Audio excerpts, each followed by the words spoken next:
pareho ko. Si Yusek Emmy Padilla at ang naging boss pala ni Mayor kasama sa social welfare si Yusek Orogo. Am I right? At si Secretary, nakakarinig lang natin sa Department of Agriculture, si Arnel V. De Mesa. At syempre, ang aking paboritong parish priest ng Don Bosco, si si Father Carandan Jr. Nag-volunteer po kasi ako dito. Nung wala pang COVID, nanggagamot po ako dyan sa Don Bosco. Siguro malapit-lapit na ulit akong bumalik. Baka pwede na ulit. At syempre, ang aking mga pinakamamahal na punong barangay, gusto kong isa-isahin. Saka syempre, yung parang napakasipag na direktor, si Rene Colobar. 2 days before nito, nag-message sa akin. Day before, nag-message ulit sa akin at pinaalala itong ating activity. Napakasipag si Rene Colocar. Ang aking mga minamahal na punong barangay na napakasisipag din. Akala ko kasama kayo dun sa mga scientists. Okay? Si Chairman Giovanni Tizon, si Chairman Dominador Kakam. Yan. Pagka nakatakip, hindi ko nakikilala. Pero syempre yung iba, katawan pa lang alam na, parang ako, di ba? Kahit hindi nyo makita ang mukha ko, basta makita nyo katawan ko, alam nyo si Dr. Alfonso yun. Syempre, si Chairwoman Josefina Tandog, ang aking kumare, si Chairwoman Rosas, at si Chairman Rufo Ventura, Ricardo Caravana Jr., si Chairman Simbiling wala. Si Chairman Frias, si Chairman Solis, nakita ko kanina. Umalis na ba? Ayun, barangay niya to. Si Chairman Pio Roda, wala pa. Chairman Buwan, ayun, sumeksi ka yata. Si Chairman Pancho, wala. Si Chairman Quebec, si Chairman Mendoza, wala. Okay. So, natutuwa po ako, una sa lahat, humihingi po ng paumanhin ang ating pinakamamahal na alkalde, sariling atin, na talagang multi-awarded mayor. Wala pong iba. Meron na naman siya award na bago. 2 days ago, Man of the Year in Public Service given by the Asian leader, Mayor Isko Moreno Dumagoso. Ako po ang kanyang pinahati dito at pina-represent sa kanya. Kaya pagtyagaan nyo ako ngayong umaga. Pasensya na kayo. Meron po kasi siyang importanteng kausap dahil sa mga proyektong patuloy na ginagawa sa Maynila. At natutuwa siya and he wants to congratulate all of us, lalo na po ang nanganak sa ganitong klaseng proyekto. Napakaganda. Binasa ko mula umpisa yung binigay sa akin hanggang huli. Kaya masyadong grateful po si Mayor dahil yung launching dito po sa Maynila, lalong-lalo na dito sa Tondo at sa Don Bosco. Maraming salamat po, Father. Napakalaking tulong sa ating mga kababayan dito sa Tondo. Kaya gano'n na lang po ang kanyang pasasalamat at paghatid ng pagsuporta. Sabi ko kanina kay Yusek, nabasa ko, magsisimula na pala bukas. Pero yung aming LGU, hindi pa kami nagpapasok ng ordinansa. So, ngayong umaga ako na po ang magpapasok ng ordinansa. Dahil kailangan po nito, dahil may budget na kalaki. So, muli, ang aking pagbati sa lahat ng inyo, yung mga taga-Cavite, nandyan din. Maraming salamat sa pagtulong sa aming mamamayan dito sa Maynila, lalo na sa Tondo. Sa magandang umaga, maraming salamat. Maraming salamat din po, Honorable Dr. Irma Alfonso Huson, ang ating konsehala dito sa unang distrito ng Maynila. And syempre, sa part naman o bahagi ng ating mga punong barangay, isa po sa kanila ang magbibigay ng mensahe. Tinatawagan po natin si Honorable Joel Gungon. Palakpakan po natin. Ang tinaguriang ama ng libreng serbisyo. Isang mapagpalang umaga po para po sa ating lahat. Sa pangunguna po ng ating Kura Paroko, Father GC. So ang napakasipag ng ating Kura Paroko na walang iniisip kundi ang kabutihan ng kanyang mga nasasakupan. So mula pa noong nagsimula yung pandemic, so siya yung lagi nakaagapay sa barangayan. So sabi niya nga kanina, bago pa lang, so nandyan na yung ubas. No, kaya napakabuti nga rin ng Panginoon. So lahat na nangyayari bago dumating yung pandemya, so lahat parang inaayos, no, lahat parang nakaplano, no, sa kabila ng dinadanas natin, no, nandyan yung mga tao na handang tumulong sa atin. So yung ating Kura Paroko, yung ating Department of Agrarian Reform, so si Honorable Secretary Castriciones, so yung kanyang mga kawani na undersecretary, so siyempre yung ating pamahalang lungsod na walang sawang tumutulong, nakaagapay sa anumang problema ng Maynila, no, sa pangunguna ng ating buting Mayor Isko Moreno. So nandyan yung kanyang kinatawan, si Dr. Irma Alfonso.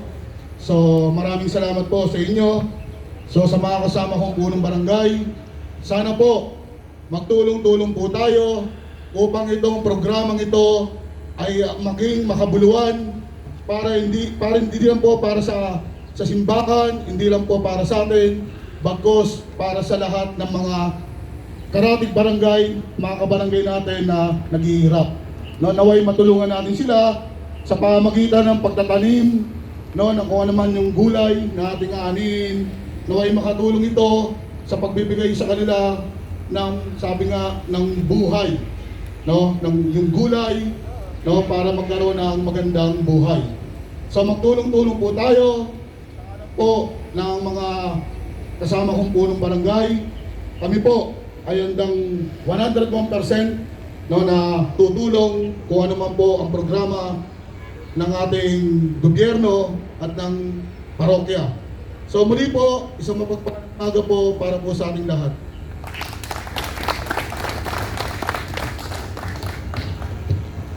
Maraming salamat po, Honorable Chairman Joel Gungon. At sa puntong ito, nais nating pasalamatan at i-acknowledge dahil kung wala sila, hindi rin naman magiging successful at posible ang programa sa umagang ito. Mula sa DAR Calabarzon, headed by Director Rene E. Colocar, maraming salamat po. FOD Group headed by Mr. Ramon Dairit, palakpakan din po natin. Sila po yung mga punong kabalan talaga upang maisakatuparan ng ating programa, ang launching ng proyekto at ang signing ng MOU. And syempre, support operations headed by Engineer Marvin Labao. Palakpakan po natin. And Daro Assistant Regional Director Lucila Ong. Palakpakan po natin sila. Maraming salamat po. And syempre, para magbigay din po ng kanyang mensahe, sa umagang ito, tinatawagan po natin ang manager ng Palangge Agrarian Reform Cooperative, no less than Mr. Joselito P. Tibayan. So, magandang umaga po sa inyong lahat. Lalong-lalo po sa ating mga bisita, hindi ko na po isa-isahin, magandang umaga po sa inyo. Sa mga taga-Tondo po, ako dito tumira ng 6 taon ng kabataan ko. Magandang umaga po sa inyo. Naalala ko tuloy, hindi ko namit si Yorme. Naalala ko nung early 20s, nagkaroon ng may isang programa, ang RPN 9, ng success story. Ang nakasama ko doon ay si Yorme, from galing, di ba, dati sa Bosolero, sabi niya, naging artista, naging kusihal, noon, early 20s, ngayon mayor na siya. Ako po naman, kaya ako napasama doon sa success story noong panahon na yon. Ako po isang magsasaka na walang lupa, walang puhunan, nangutang lang ako ng 200 piso, sa loob ng 1 taon, naging 200,000. Yun po yung success story ko. Si Yorme po ang kasama ko noon sa live na interview, nakalimutan ko, RPN9 yun,